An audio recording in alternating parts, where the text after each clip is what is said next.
Hey, it's day 5 of Navaratri, the 9 nights of the goddess, this Hindu holiday that celebrates the triumph of Durga, who is a badass warrior goddess who slays demons for a living, and her triumph over Mahishasura, the buffalo demon, the demon of stuckness, uncertainty, and dogma, and one way of being. The aspects of ourselves and of society and of the world that are standing in the way of understanding one another, of seeing things through different lenses, of having different angles through which we can look at one thing.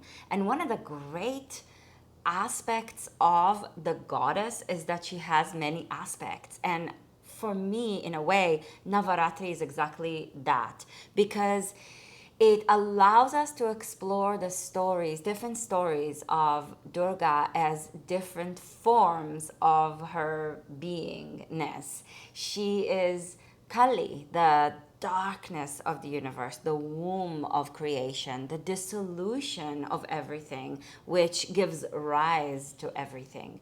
She is Parvati, the mother of the universe, the mother of Ganesha, the mother of Skanda. This is the focus today, is of her form Skandamata, who is the mother of Skanda, the mother of, he has many names. Subramanya is one of them. Murga is one of them.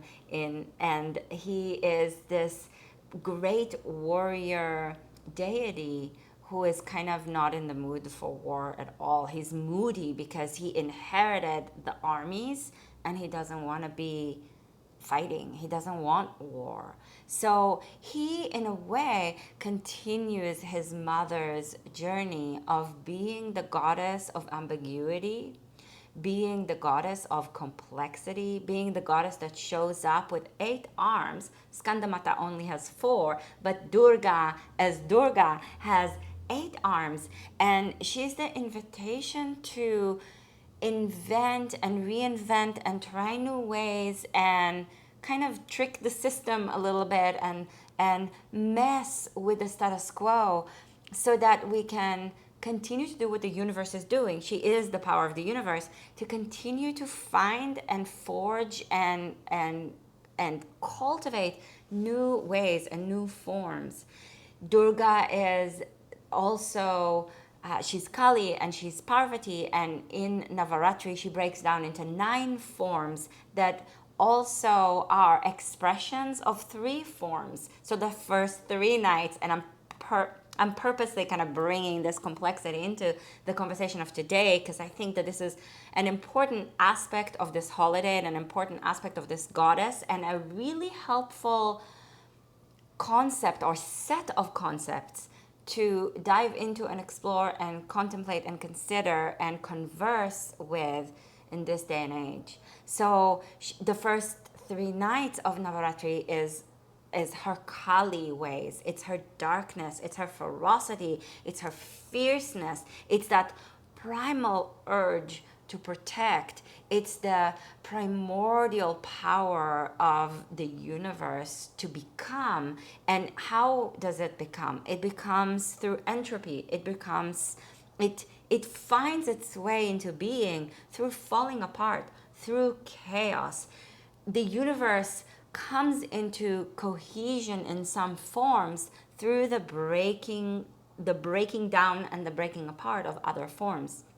And the next 3 nights, and we are on the second nights of the second set of the 3 nights, it's when Durga is leaning into her Sarasvati ways, into the river of the self, the flow of the self, the essence of the self as a creative force, as the force of art and sound and vision and light, breaking into all the different colors and into all the different forms and ways.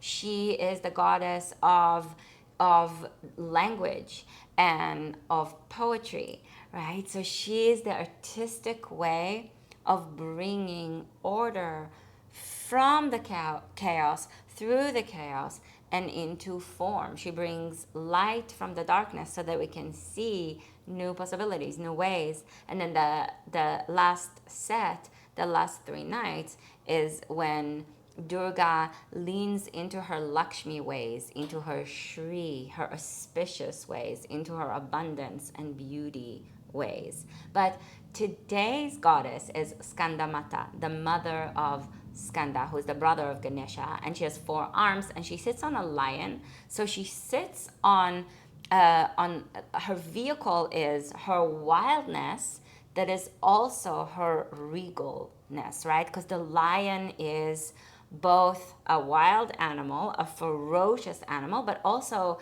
an animal that's associated for us humans with royalty, with rulership. So she's in charge, but also wild, right? Untamed. Her vehicle is her liminality. It's the space between the undomesticated and the wild, and the mastery and the ability to take hold, to take charge, to be the ruler of our lives. And she teaches us that we are never in control, and yet we have a say, that we are not in charge, but we can drive our way, that we can't direct the river of life, but we can lean in and teach ourselves and guide ourselves and decide and continue to be in the process with choice of leaning into the river and dissolving in the waters so that we can create new ways. And she is a mother goddess. So this is very dear dear to my heart, because I'm a mother of 2 kids, and in a way she herself has to battle Mahishasura inside of herself, because as a mother, and I want to take this conversation beyond the genderness of mother and the role of the mother kept only for someone who gave birth, particularly as a little bit of resistance to the patriarchy and to how women who are not mothers, either by choice or because of problems, and they really wanted to, and they're grieving not being mothers, or really women who decide they don't want to be mothers, for crying out loud. They don't have to. There's enough of us who are, and there's great room in the world and in our culture for more ways of being. This is the teaching of Durga. She's this independent thinking kind of a woman. Saraswati, this is so interesting, I didn't think about it until this moment, that Saraswati is an independent woman. This is a very complicated story, we don't have to get into this right now. I want to, but we're not going to. She is unmarried. So in some stories, she's the consort of Brahma, the god of creativity, but he's also her father. So it's a very complicated and kind of horrible story, and also a very complex one. But she is an independent goddess. She isn't consorted. She isn't a mother. And yet, in the Saraswati days, we find the mother version of Parvati. Isn't that cool? Because in the not mothering, there is room for mothering. Because I heard this from Sue Elkind, who is a beloved teacher of mine. And in her prenatal, she's a great prenatal teacher trainer.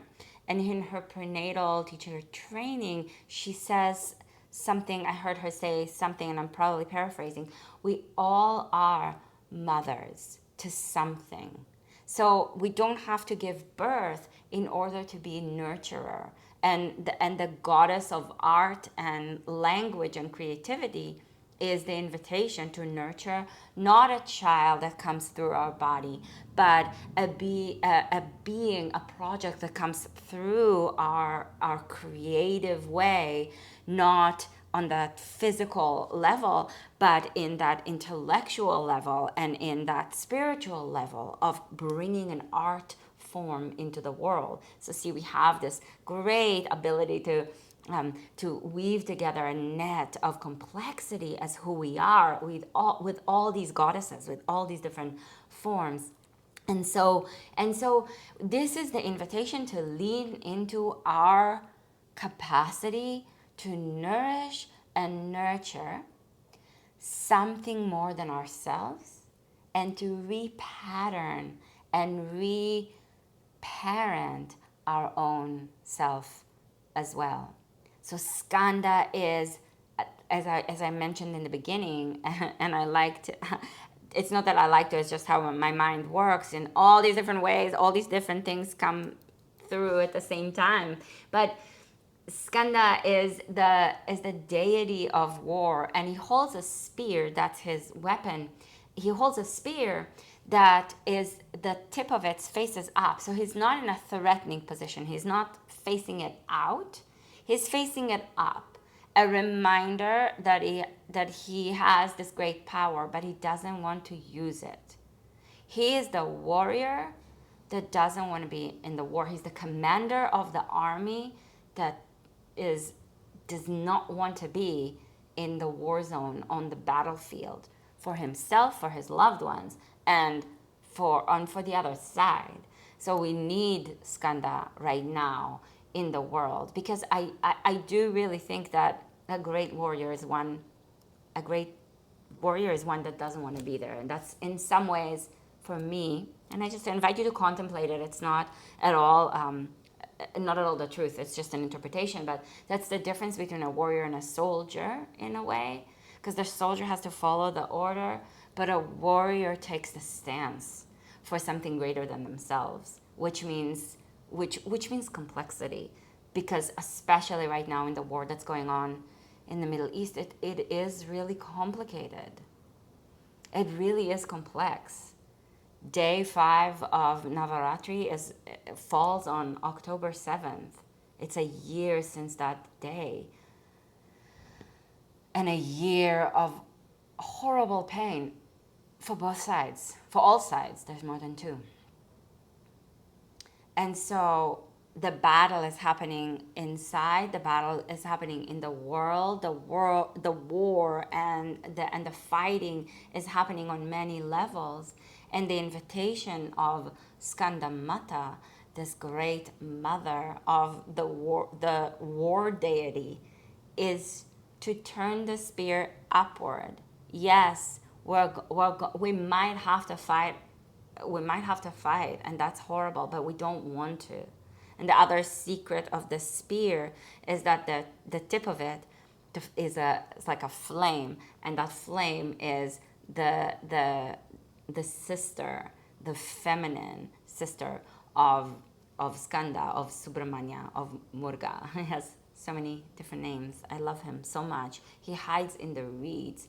Ganesha is this sweetness of being. And if you want to go into Ganesha a little bit more, please join us for Bond With Your Life. We're going to have a whole session on Ganesha, on Ganapati, on this elephant-headed god. We're going to explore him in his relationship with our roots, as we explore the Muladhara chakra, and as we go into Mula Bandha. So if you have no idea what I'm talking about, awesome, sign up for Bond With Your Life and we'll learn this. But this is a great course to do right now, because it's election season in the US, there's war going on in the Middle East. This is stressful, and it's stressful time there, and there really is a lot going on. And this course is going to help us regulate our nervous system so that we can manage our stress levels, and so that we can create, and again, it's this forging in the fire, tools so that we can grow ourselves in the intensity and create something of meaning in the ferocity of our times, and turn and orient ourselves into the struggle as an opportunity for creativity and toward one another, so that we can start to create I want to say a better world, but it's a little funny to say that because it's so it sounds so naive. But so that we can make space for each other. We have to find a way to make space for each other. This is what the spear facing up means. It's not facing towards someone else. It's facing up. It's our center. We're centered, and this is what Bond with Your Life invites us into. All the information is going to be on Mama Mandala, and I would so love to have you be a part of it. It's a 6-week journey. There's stories, there's somatic practices. We dive deeply into yoga terminology, and it's like an educational experience, but also an experimental one. You get to be with yourself in the depth of your being and turn yourself toward more than you, so that the conversation can continue to expand. There's room in the course to turn toward one another. We're going to gather in a couple of sessions together. There's a section in the course for commenting and exploring and holding space for one another and being held by each other. And there's a lot, it's an in-depth process that you can continue to come back into as much as you want, because you will get to keep the materials forever. And I would so love for you to be a part of it. So if you want to dive a little bit more into Ganesha, the brother of Skanda, also the child of Skandamata, she's also Ganesha Mata. She is the mother of all that exists. Just join us for this great immersion in yoga and mythology and philosophy and nature teachings and practices. So all the information is on Mama Mandala. It's called Bond with Your Life, and I will leave a link for you in the description of the video if you're watching this on YouTube, or in the bio if you're watching this on Instagram. And I love Skandamata because she does invite us to keep turning ourselves in all these different directions, because again, she is the invitation to face our own buffalo demon, to face our own stuckness and our own tendency to suffocate as a mother, as a creator, as someone who gives care to somebody else. You know, as a mother, I know I am watching my children grow is the greatest joy. It's the most beautiful thing I've ever seen in my life. And it's the most heartbreaking experience I've ever had, because I'm constantly saying goodbye to them as I welcome the new selves. And it's a constant separation that is very sad. So the tendency of the mother is to just try to give them and it's a suffocating force. But the other side of it is that if we don't turn toward that deep care, and Skandamata holds in one of her hands Abhaya Mudra, the gesture of the fearlessness and the courage of facing our fears, because it is scary to be a mother, and that's one of the reasons why a mother will tend to be overprotective and suffocating, because the world is dangerous. There is war, there is battle, there are so many dangers. So the tendency is to suffocate and be overprotective, and so we need Abhaya Mudra. We need to know that we are scared, and we need to face our fears and be courageous and allow them to grow. And you can translate this to something other than a child if you don't have one, because it can really be translated in into so many other areas in our lives. So, and even in ourselves, how do we not suffocate ourselves? How do I not suffocate my feelings of grief around this growing, beautiful beings that came through me, but they're not mine? They're my children, but they're not mine, they're their own. So how do I give space and not suffocate my feelings, but how do I not get stuck in my feelings, right? How do we not suffocate our experience, but not get stuck in our experience? How do we walk the line? Because the other side of if we don't suffocate our children, do we neglect them? What is the line? It's a very thin line, and we're gonna, the best of us are going to fall more than once a day, right, off that tightrope, because it's difficult, and it's the most meaningful thing, and therefore it is the most difficult thing. So Skandamata is the invitation to nurture to love, to give care, and to not suffocate, to not become Mahishasura, to not become the demon of dogma. And she's a knowledge spreader goddess because she's a part of Saraswati is a part of her, right? So she spreads knowledge. Because Saraswati is the goddess of knowledge. She holds, it's beautiful because Saraswati holds the Vedas in her hands. And so she gives us the opportunity to receive knowledge and churn it inside ourselves and turn it into wisdom. To become wise, we're going to need to nurture knowledge, because it's not just being knowledgeable that makes us wise, it's our own processing of it. It's our digesting of the knowledge that we're receiving. And again, to play that edge of suffocation, as a mother, I want to make sure that I don't that I offer my children knowledge, that I share with them knowledge. And even with you, when I'm sharing these ideas, these concepts, my intention is never to indoctrinate, right? I want to invite us, to take in what makes sense for us, to listen with open ears, with open mind, and to allow ourselves to question things, to not just go, oh, this is it, but to go, oh, what else is there? How does that make sense for me? So I want to nurture in my children the possibility of having their own creative, independent way of thinking. And the mother line teaches us that we're never separate. We're never separate from Mother Earth. So our thoughts and our opinions and how we see things, so it's not just our thoughts, opinions, and how we see things in terms of how we think of things, but our ways of thinking, our thought process is always going to have something to do with more than just ourselves, because we're not just ourselves. We're part of an ecosystem. We're part of each other. We are the place that we are in. The place that we're in has pieces of us. We are made of the conversations that we've had in our lives and the experiences that we've had that have to do with more than us. So Skandamata, the mother of Skanda, the mother of the universe, the mother of creation, is the invitation to remember that there is this great independence, this great capacity to not be suffocated, to not suffocate, and to not lose our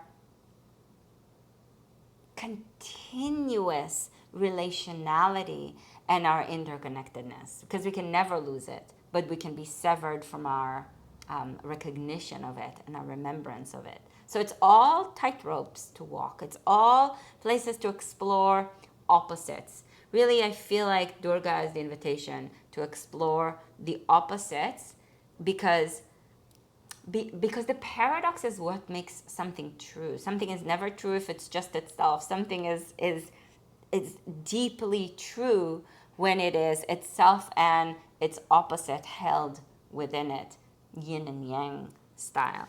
So, oh my gosh, I have so much more to share about this. There's so much more that I wanted to talk about, but I don't want to.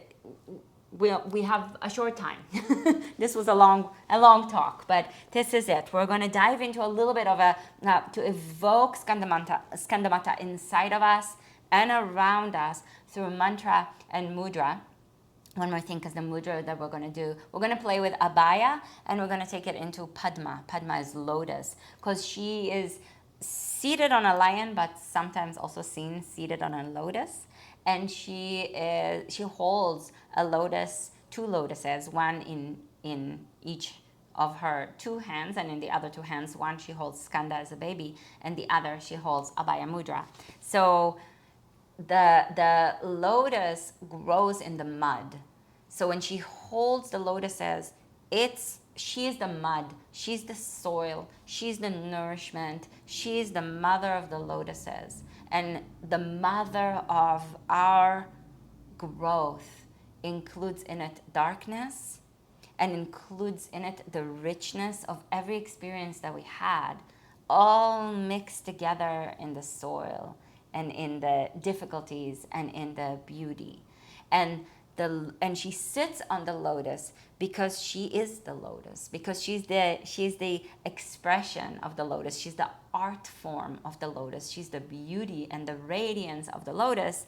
And she's also, I'm thinking of her in terms of that she is the nectar that is being sipped on in the flower, and also the pollen that then is being carried by those who drink the nectar and pollinate and fertilize the next generation of flowers. And we can go deeper into those symbols and take that into our body and take that into practice in Bond with Your Life. There's 2 modules. The last 2 modules are an invitation to play with nectar. So I'm so excited for that. Please check out Bond with Your Life on Mama Mandala. It's going to be amazing to do this together.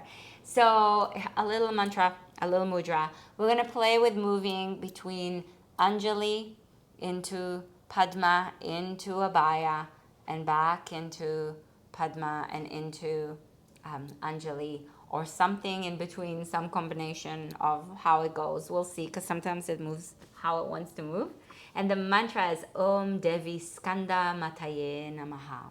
Okay, so you can allow your eyes to soften, bring your hands together in Anjali Mudra, let the awareness turn inside and the breath to receive you as you receive it a little bit more deeply, fully in. Let it flow in and out of your nose.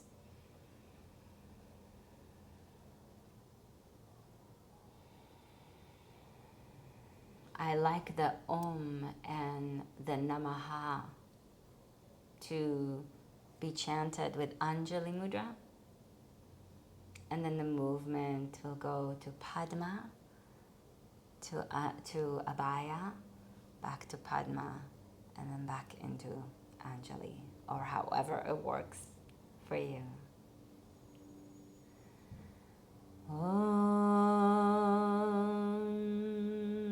Devi Skandamataye Namaha.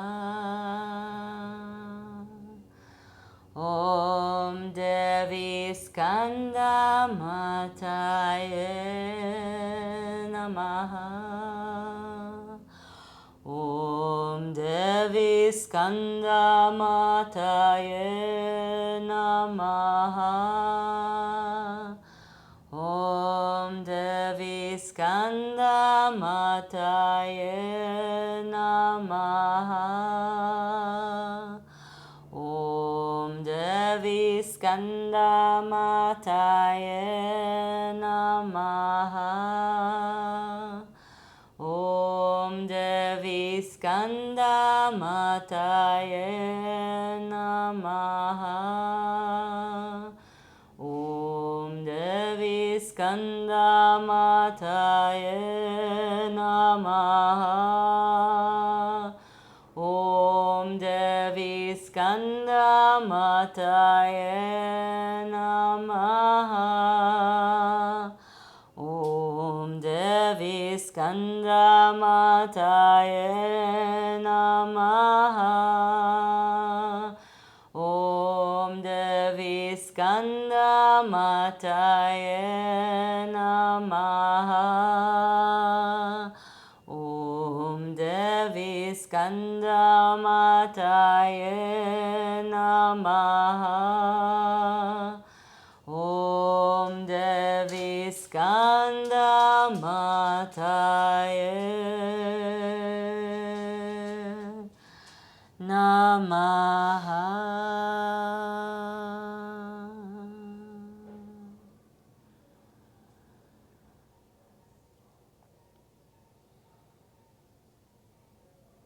Thank you so much for joining me on this 5th day of Navaratri. I hope this was interesting for you and nourishing for you in one way or another.